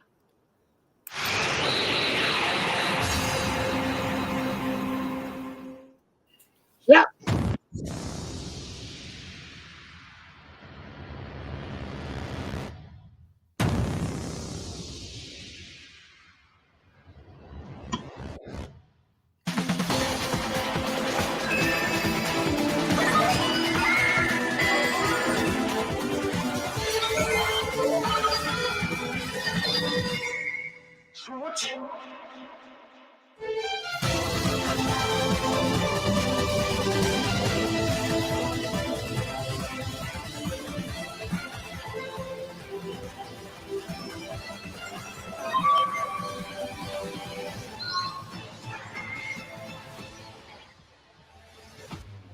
Ultraman Arc. And that was the trailer, guys, for Ultraman Arc. As you can see, will be July 6th, 9 a.m. Japan Standard Time. But yeah, let's see, let me kind of get us back. There we are. What do you say before the transformation trick? It basically being a puzzle is fun. Yeah, I'm digging that. But it looks like it's going to be a good series. Guys, what do we think? I know nothing about Ultraman. I know he's big over there, so I'm sure his diehard fans are happy. But I know he's one of those things I see. I always see Blu-rays and stuff for Ultraman. I never was attached to the material, so clearly it's out there for someone. Yeah. So I would actually recommend this for you, Tafari, because it's one of the easily most accessible to get a hold of or watch. They are also learned the lesson that most Tokusatsu series do not. Their production values are so high they only last 26 episodes. So it's very easy to binge. It's all connected. It's a giant multiverse, and before you take that into a bad way, they don't play like goofy multiverse like Marvel does. They're just like, oh, you're an Ultraman from this universe. Cool. Or, oh, hey, you remind me of my dude over here. It's no goofiness that we're dealing with the Marvel universe where it's like, you got to worry about a pizza papa or pizzas around or stuff like that. Okay. Yeah. So I would definitely say go give it a shot. In fact, they had real big. The last year's was Ultraman Blazar, and the English dub is perfectly fine. Adam the Black Ranger dubbed the main character. Okay. So Johnny Bosch was the one. Johnny, nice. Again, you'll get to go see Caveman Unga Bunga goofiness with Blazar. I'm not joking. It really is. His fighting style is kind of like a Muay Thai fighter, but yeah, he doesn't even do have a traditional ray attack until a certain point in the series. So go give it a shot. I would just recommend it because it's so easy to binge. Lizzie, have you had any experience with Ultraman, or is this your first time seeing it?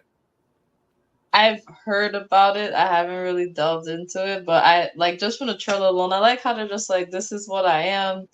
I'm nothing more. I'm nothing less." It was straight to the point. So I was like, okay, I could see why this is popular. They ain't trying to beat around the bush. They ain't trying to be convoluted. Just like, this is what it is. Like, go watch it. So I mean, by that, I'm like, I'll give it more of a shot. And they come with really fun transformation devices. Oh, nice. Nice. Well, before we kind of get to the before our comic pulls, just a few last things. I would be remiss because me and Joe and Tafari and Lizzie, are you a fan of wrestling by any chance? I watch it here and there. I won't say I'm the biggest fan. I gotta be honest, but like I like hearing about it. Okay. Well, me and Joe, we usually try to keep ahead of ourselves, but we would be remiss if we didn't talk about WrestleMania 40. Again, it's after SmackDown tonight. It does go into the Hall of Fame, which again does have an interesting Hall of Fame class that's actually going to be inducted this year. WrestleMania, for all those who don't know, it is a 2-night event. It is going to be on Peacock. Night one will definitely have a lot of great matches. However, the biggest one will not happen until night two, which is basically Cody Rhodes versus Roman Reigns for the Universal title. As you can see there, they will have a ladder pack. They will have a ladder match for the Undisputed Tag Team Champions titles. Of course, Bianca Belair, Naomi, and Jade Cargill will be facing Damage Control in a 6-woman tag match.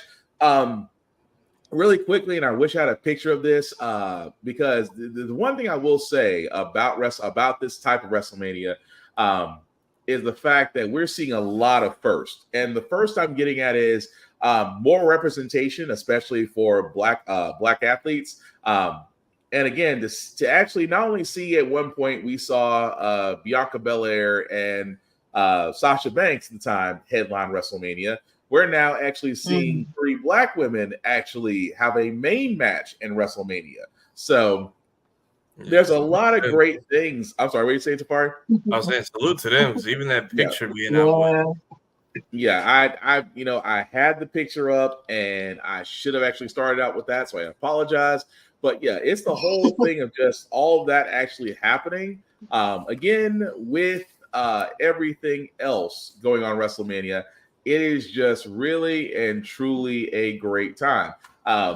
However, we won't really go into a lot. Like I said before, I just wanted to show this particular picture really quickly, just because I think it's freaking awesome. To actually see that for the first time in wrestling. I'm sorry, the first time in WWE since the man who shall not be named is no longer a part of it. Because they don't even say his name anymore. That just tells you how bad it is. But to actually see Bianca Belair, Jade Cargill, and Naomi all team up, it's still a beautiful thing. And like I said, there's really a lot of matches going on there. But the main question that I'm just going to ask everybody is, will you be watching? Because I definitely know we will here at our house. But what about you guys? Will y'all also be watching WrestleMania 40? If I can get to the TV that has Peacock signed in. Fair enough. Yeah. I'll try. I'm at a friend's mania party the next 2 days. Oh, so you're definitely gonna be watching. What do you say, Lizzie? No, so I'm gonna try. Fair enough. But yeah, it literally is gonna be a fun time. I'm just happy the fact that representation is a big thing. And representation definitely does matter. So I am looking freaking forward to this 2-night event. Just because. KSI? Huh? Is that KSI in the background? Who's KSI? Wait, was that a match? Was Logan Paul in that match? No. Logan Paul is actually going to be in a match with Kevin Owens and Randy Orton for the Intercontinental Championship. But KSI has been to some matches, so if he flew over from the UK. Hang on a second. Real quick. Where out of this picture do you see a person called KSI? I thought he meant in the crowd of the all-female picture. That is our truth. Oh. I thought he meant in the crowd of the girl shot. I didn't know he meant this. Never mind. I'm sorry. I don't mean to put the podcast on hold for a second, but my son was like, KSI. I was like, who is KSI? I'm like, I don't know who. Okay, that's our truth. That's a wrestler. He is the Mark Phillips of Europe. Okay, cool. That helps me out a lot because I admit I'm 41 years old. I don't really follow a lot of these young YouTubers, but apparently my son does. So whenever he says a name, I'm just like, who? The list goes on. The list goes on.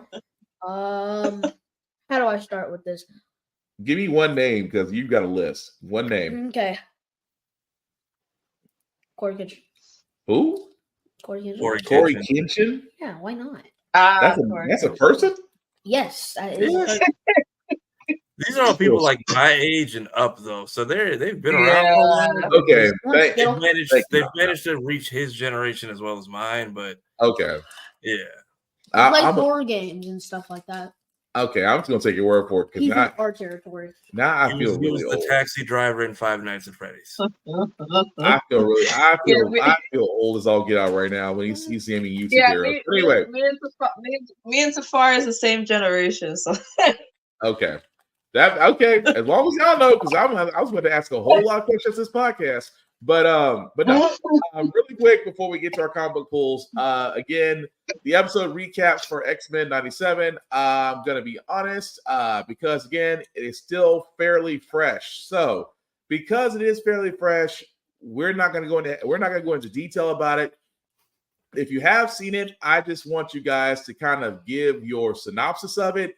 Again, we're going to keep this as spoiler-free as humanly possible because the episode is still fresh. It still is worth watching just because I would really like to see a series like 97, much like the animated series Spider-Man to come back. And I think that enough people watch it, these things will actually happen. So I'm going to start with you, Joe. Did you watch the most recent X-Men 97 episode? And if so, you're feeling on it? I am the master of magnet. That is literally what this episode is about. If you don't know what that's from, I can't help you. But no, this was very enjoyable. Very questionable ending on one particular thing that. Yeah, we did a lot this episode. We did a lot this episode. Yeah. Jubilee had a very interesting birthday present happen at the very end of the episode, which I was like, one of my friends like, did they just lay down? It's like, don't worry about it. It cut to it irised out. Don't worry about it. Very well. Everybody in the house except Gambit and Morph. Yep. Lizzie, what do you think? So y'all gonna hate me, but I need to catch up because I didn't get a chance to watch it. It is completely fine. You are completely fine. Yeah, my Wednesdays are loaded. I now have this, Abbott Elementary, Bad Batch, and then if I have time, Family Guy's in there somewhere now. I have to catch up on Bad Batch and Abbott It's Elementary. good. It's just you have competition now. I'm sorry. Yeah. What you gonna say, Joe?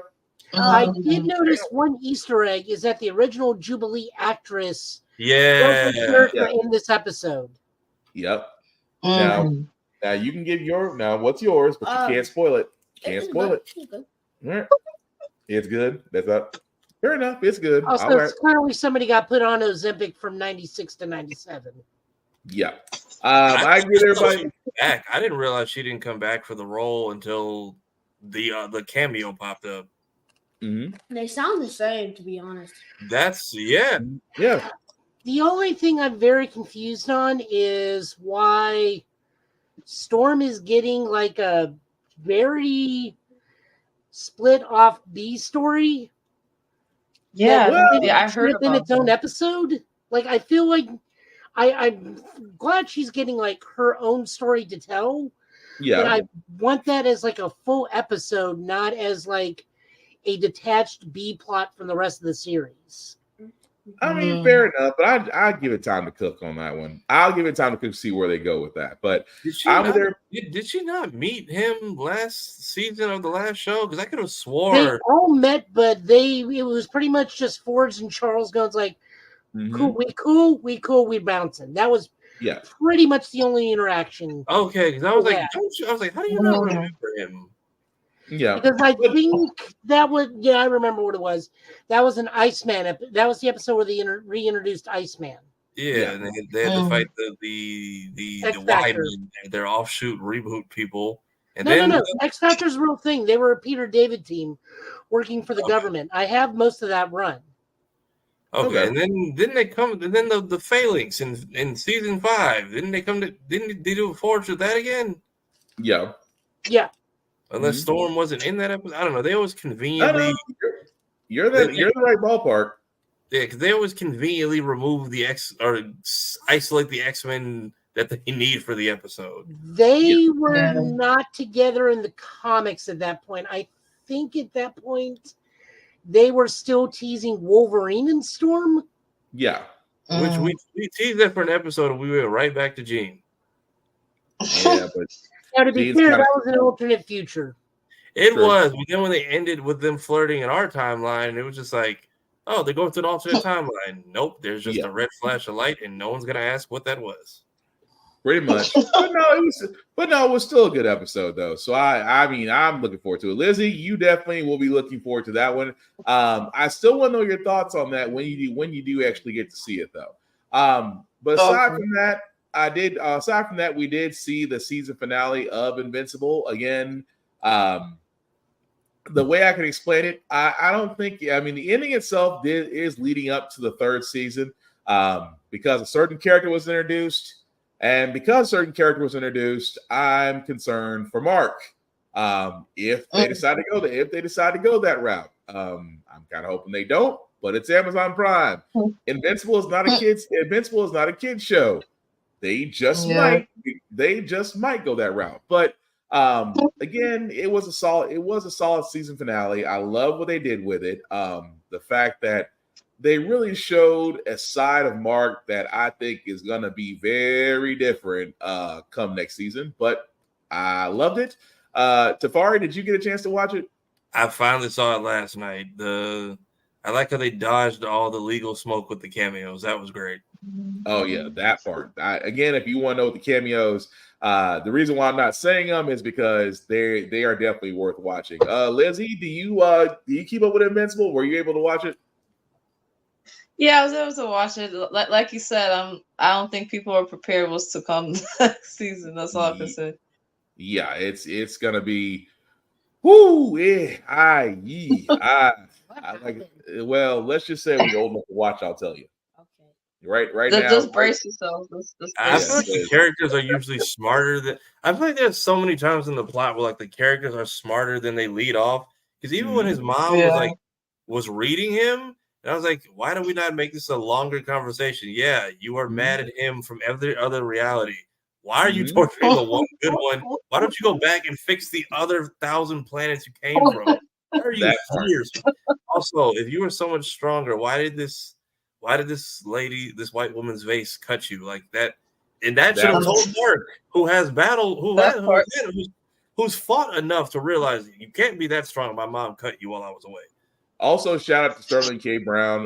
Wonderful job. Yeah, wonderful job he did with his character. I'm gonna leave it at that. I didn't realize that's the thing about Invincible. I've learned I like the villains, but dude, they get out of here like that. Yeah, they don't really have a staying line. Well, except for one, but we haven't gotten to them yet. There is one that is going to be something else, but we haven't got to them yet. But again, no spoilers as we did, guys, because with both of those, you highly should watch them. And again, we want to encourage you guys that once you do watch them, definitely come back and let us know what you think about that. But we're going to go ahead and get to our comic pulls. So comic pulls of the week. So before we do get to them, we do always want to sit there and shout out to our people that show us love. I'm talking about Rick's Comic City.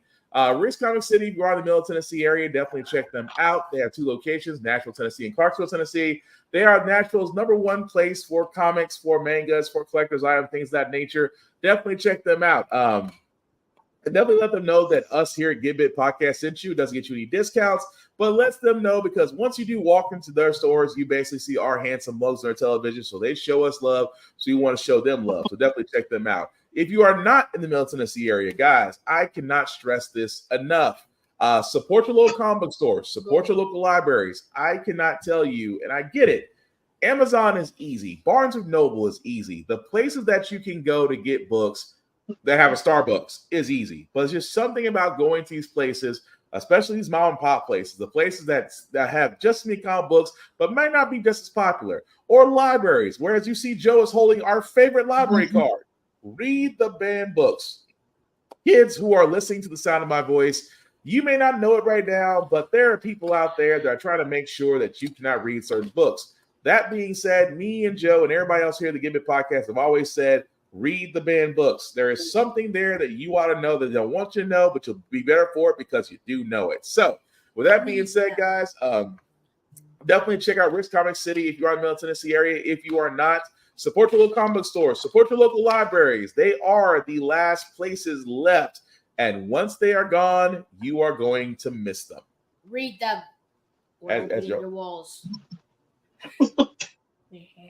You do know you're in that group where you have a certain AR list you got to read, right? What? Why? I'm confused. You got real confused when I brought up AR list. That being said, Joe, I see you got the comic book list ready. So what do we got? Blue Beetle. We got Blue Beetle number 8. This is written by Josh Joe with art by Adrian Gutierrez and colors by Will Quintana. This starts the new arc, Pinnacle of Achievement. One of the Earthbound Beetles willingly gives up her Scarab to Victoria Court, and mistakes are immediately made by trying to access Scarab technology and integrating it with Earth robotics. Needless to say, oops. Very much. A very big oops.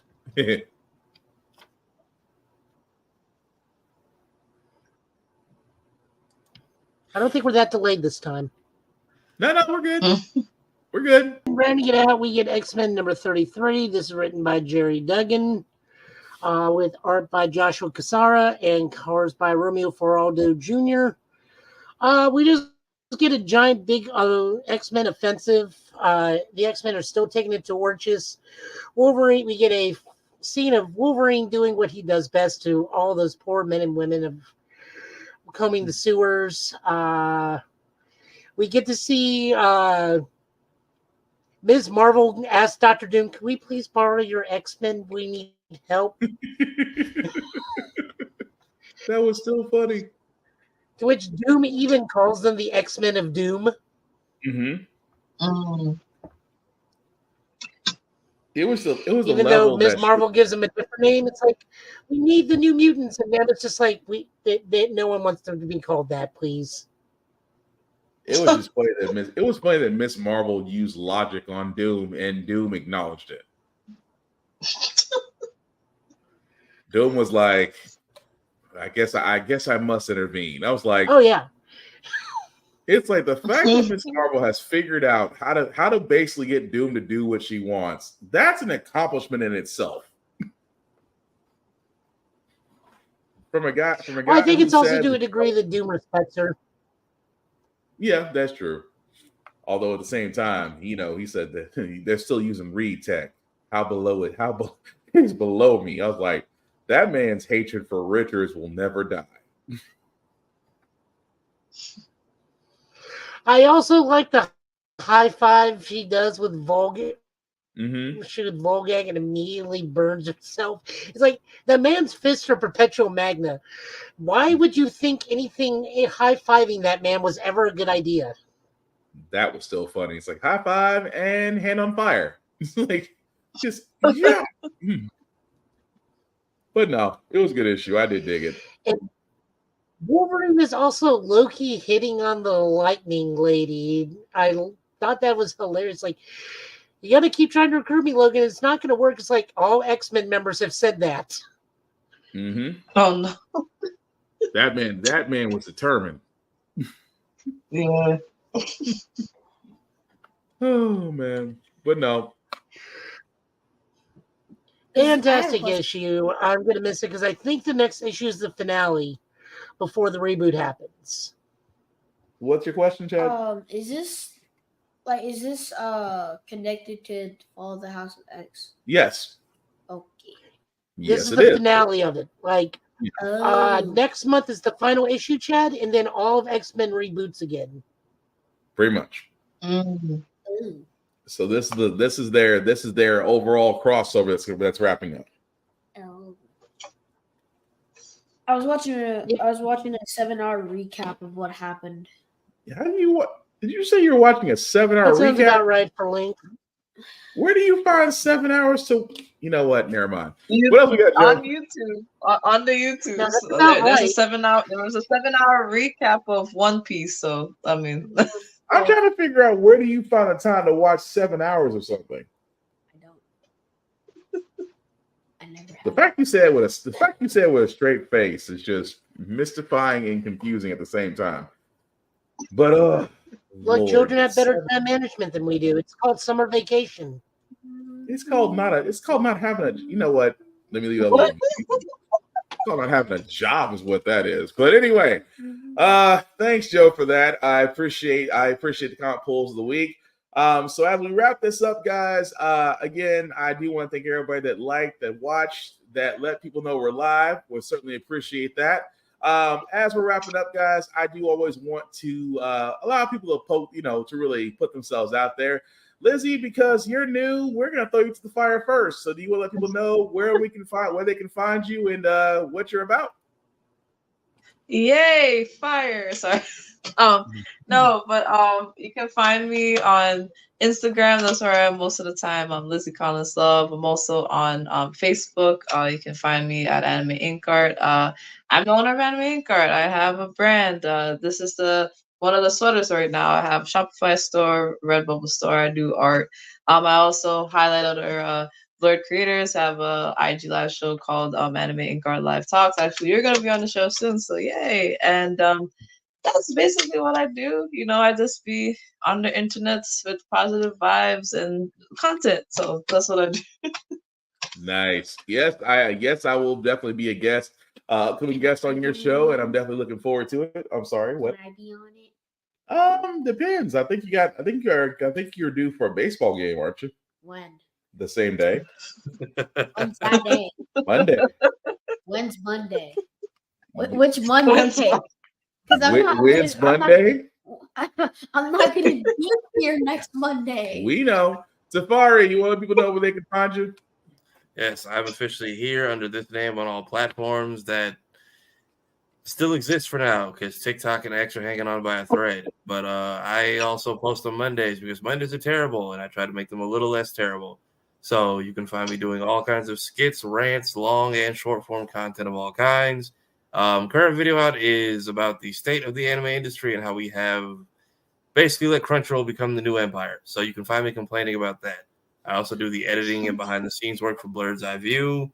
Thank you guys for dealing with us in the clips and just supporting the highlights I've been busting my butt putting out, even though monetization is fun because our entire channel's in the red right now. So please support the new things I have to put out to make up for that loss. Also, the show is back on Tuesday. We are live at, I want to say, 7 p.m. our time? 8 p.m. 8 Eastern, 7 Central, isn't it? Yeah, 8 p.m. Eastern, 7 8 Eastern, 7 Central. Because you and I are in the same time zone. Everyone else is in earthquake land. Yeah, they're all on God's Etch a Sketch right now. Oh, I get hit by God's vans tomorrow on Monday. Apparently, this eclipse has all of Dallas on swole. So maybe I have superpowers next week. I'll let y'all know. All right. Joe, you want people to know what you're doing up to and where they can find you, sir? Sleeping, eating, staying on the couch. I'm tired. As you're clapping. Because I'm honest. You was testifying for a second over there. Lord, go ahead, Joe. Let me think. Joe Italian last name on Twitter and Twitch, which I'm currently streaming this to Twitch. Because I don't stream anything to gaming to Twitch at the moment, just because I fall asleep too easily playing games nowadays. Yeah, it's what happens when you're a hospital worker. What else? Showa Ga Joe, I put up a new video. Not doing that great, but it's also very, very old school. I put up episode 5 of Turbo Ranger randomly because it went up on April Fool's, and I was supposed to do Boon Boonger episode 5. Coincidentally, it was both Black Ranger themed issues that both dealt with cops. So I lucked out because I chose that purely at random.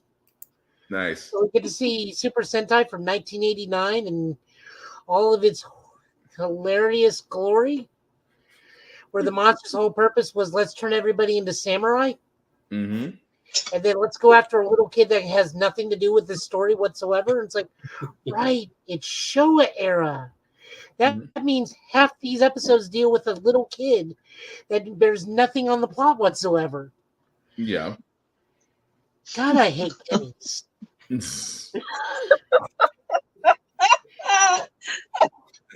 Wow. So, I mean, what? I mean, in current era tokusatsu, we've given up the plot of save this random child for no reason. They're legit going after, all the monsters go after adults in the new series. I mean, you're not wrong, but damn. No, I mean, literally, this episode in Turbo Ranger, this dude, the whole plot starts with the Black Turbo Ranger and the rest of the Turbo Rangers out jogging for training. And the others can't keep up with them because they're all high school students. And his actual thing in high school is like, well, I'm a track star.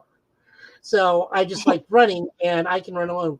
And then he just like runs into this kid.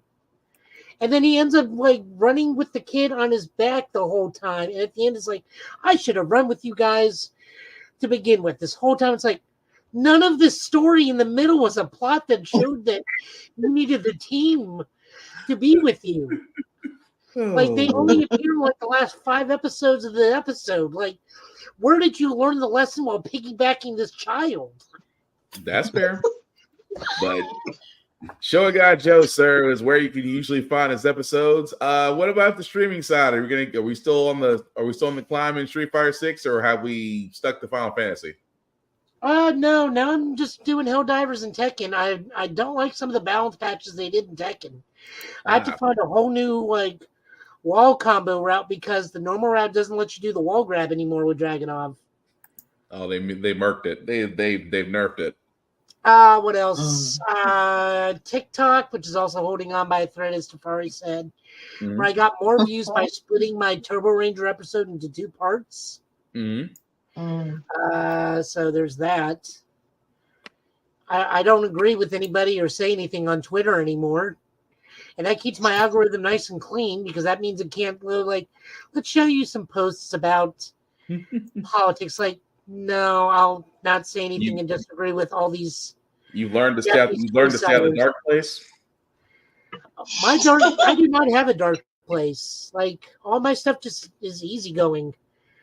All my algorithms are either Tokusatsu themed or like right now Democracy Helldiver themed. I can say that, but I stay on Twitter. It's still a dark place to me. But all right. Anything else you got? Anything else you got going on, Joe? I'll be at the Cherry Blossom Festival on Saturday. That's about it.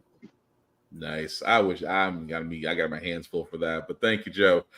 As for yours truly, you guys can usually find me Blacks_Spartan615 on all the socials. I do reviews on almost everything, including gym stuff, because I like to stay in shape.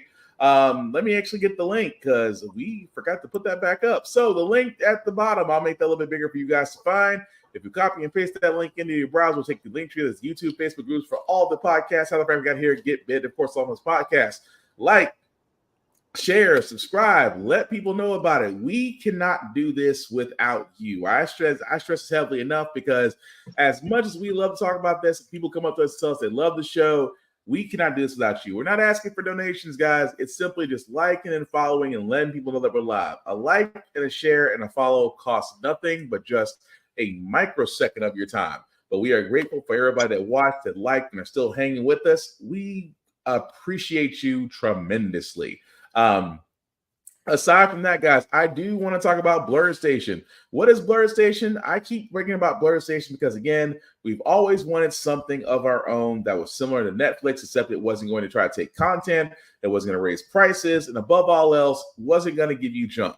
Blurred Station is basically for people of color, for blurs for us to go to, for television shows, for movies, for animations, for comics. It basically has it all at the price of $10.99 a month. So if you would be ever so kind to actually join us there, of course, you hit the Join Now button. Please select the Blurred's Eye View Offending membership, which is actually showing there. You can select any offending member that you would love. It doesn't matter. At the same time, as you see, it's $10.99 a month to where you'll be able to enjoy great content and still get food. That is a plus because if you ever notice these days, Amazon, Hulu, Netflix are all saying run your pockets. But here at Blurred Station, we are keeping it at $10.99. After 36 months of paying $10.99, you will get the opportunity to own a piece of Blurred Station, which again is a whole lot easier than going to try to own a piece of Netflix, Amazon, Hulu, Disney Plus. We're paying a boatload of money for just a small share. Where 36 months at $10.99, you'll be able to do just that. And again, if you're a content creator, your content is yours to keep at Blurred Station. They just want a cut of the profit. They want a cut of the distribution, as well they should. So again, if you do want to have your content on blurredstation.com, please, guys, you have to sign up for it first. Once you're signed in, you'll be able to reach out to the owners of Blurred Station and then go from there about having your content shown. Because again, we can only do what we can once we have our own platform. And until we actually have it, like we do now at Blurred Station, you can definitely do it there. Aside from that, guys, we will definitely be back here next Friday, same Get Bit time, same Get Bit channel, with news of the week.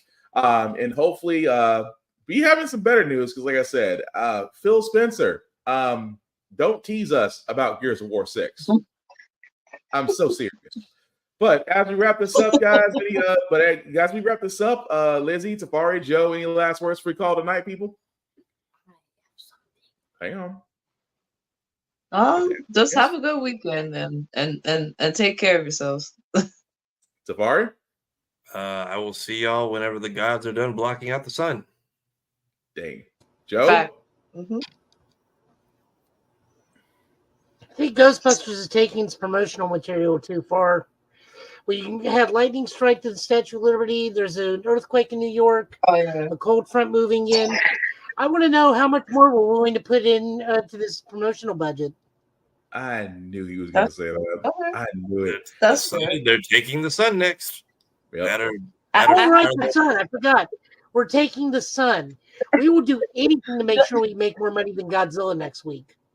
Jesus. The only thing about the earthquake with me, I was at work. I was in the bathroom, so I mean, if I died, I died. If it was stronger, but that's just a funny story. It's a funny story about it. I was sitting on the toilet. Of all the ways to go, places to be, right? Take the Agno Dragon approach. I mean, thank God it was a 4.8.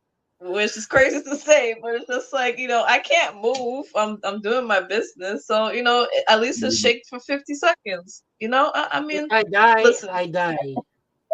If I die, I die. Like, what am I supposed to do? I can't run. If the ground shakes beneath me, I'm just clocking out for the day. That was an act of God. And if it comes back, if it spins the block, I'd like to be at home. That's all. Chad, bring us on home. What's your last thing you want to say at night? Join Border Station or wind up in your walls. Oh. Okay, that's one way to promote. With that being said, guys, that's enough. Thank you. Like that. Let's not shove things down people's throats. That's not that kind of show. Come on now. With that being said, guys, yeah, they will come after you. Trust me. We talked about. I mean you, because he keeps trying to show for you. Yeah, I was gonna say I was worried about that. I was gonna say like the GTA guy, but the last thing I'll say about Give It Podcast, guys, is that about fandoms, we know them, we love them, we debate them, we argue them. The one thing that we don't want to be is toxic gatekeepers. We don't want to be people that want to keep people away from these fandoms, nor do we want to sit there and dislike somebody because their tastes are different than ours. The reason why these fandoms are existing is the same reason why we love sports, why we love news, why we love everything around us, because they bring people together. They open up worlds, they open up ideas, they open up imaginations, and most importantly, they're the reason why we can congregate and talk about our fandoms with love. And the only way we can do that, guys, is with peace and openness. And in the words of Will Wheaton, don't be a dick about it. So, that being said, guys, that's going to do it for this podcast. Again, thank you, Lizzie, for being on. Thank you, Tafar, for being on.